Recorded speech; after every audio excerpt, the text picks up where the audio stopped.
இன்றைக்கி என்ன செய்ய போகிறோன்னா உருளைக்கிழங்கு போண்டா செய்யலாம். வாங்க பார்க்கலாம். ஃபஸ்ட்டு 2-3 உருளைக்கிழங்கு குக்கரில் தண்ணி சேர்த்து 4 விசில் விட்டு எடுத்து வேக வச்சு உரிச்சு தனியாக எடுத்து வச்சுக்கலாம். அதுக்கப்புறம் தவாவில் எண்ணெய் சேர்த்து பச்சை மிளகாய் சேர்த்து ஒரு பெரிய வெங்காயம் சேர்த்து நல்லா வதக்கிட்டு கூடவே ஒரு அரை ஸ்பூன் அளவு கொத்தமல்லி விதை போட்டுக்கலாம். போட்டு அதையும் சேர்த்து வதக்கிட்டு வெறும் மிளகாய் தூள் 1 ஸ்பூன் சேர்த்து அரை ஸ்பூன் மஞ்சத்தூள் சேர்த்து பெருங்காயத்தூள் கொஞ்சம் சேர்த்து நல்லா ஒரு கலரிட்டு லேசான அளவு தண்ணி சேர்த்து கொஞ்ச நேரம் பச்சை வாசனை போற அளவு நல்லா வதக்கிட்டு அதுக்கப்புறம் வேக வச்ச உருளைக்கிழங்கு தனியா எடுத்து வச்சிருக்கேன். பட்டாணி வேக வச்சு தனியா எடுத்து வச்சிருக்கேன். ஃபர்ஸ்ட் பட்டாணி சேர்த்து வேக வச்ச உருளைக்கிழங்கு சேர்த்து நல்லா மிக்ஸ் பண்ணிட்டு ஒரு 2 நிமிஷம் அப்படியே விட்டோம்னா சுத்தமா ட்ரை ஆயிடும். அதுக்கப்புறம் தேவைன்னா கொத்தமல்லி எல்லாம் சேர்த்துக்கலாம், இல்லைன்னா விட்டுடலாம்.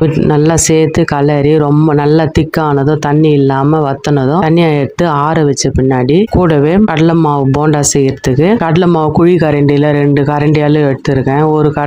ஒரு கரண்டி அளவு அரிசி மாவு எடுத்திருக்கேன். அது கூட சேர்த்து மஞ்சள் சேர்த்து அரைச்சதுனால அது கலரா இருக்கு. கூடவே கார்ன்ஃப்ளவர் மாவு 1 ஸ்பூன் சேர்த்திருக்கேன். அது கூடவே மிளகாய் தூள் சேர்த்து உப்பு சேர்த்து ஒரு டம்ளர் தண்ணி ஊற்றி நல்லா திக்கா கரைச்சி வச்சுக்கலாம். அதுக்கப்புறம் தவாவில் எண்ணெய் சேர்த்து எண்ணெய் சூடானதும் மிதமான சூடா இருக்கும்போது குழி கரண்டிலேயே நான் நல்லா உருளைக்கிழங்கு உருண்டை ஊற்றி கூடவே ஸ்பூன்ல எடுத்து மேல அந்த திக்கான அந்த கடலை மாவு சேர்த்து எண்ணெயில போட்டு நல்லா கொஞ்ச நேரம் வெந்த பின்னாடி எடுத்தோம்னா கடலை மாவு போண்டா ரெடி ஆயிடுச்சு. நான் பசங்களுக்கு டொமேட்டோ சாஸ் ஆட் பண்ணி கொடுத்துருக்கேன். வேணும்னா நீங்க வேற எந்த சாஸாவும் சேர்த்து பசங்களுக்கு கொடுக்கலாம்.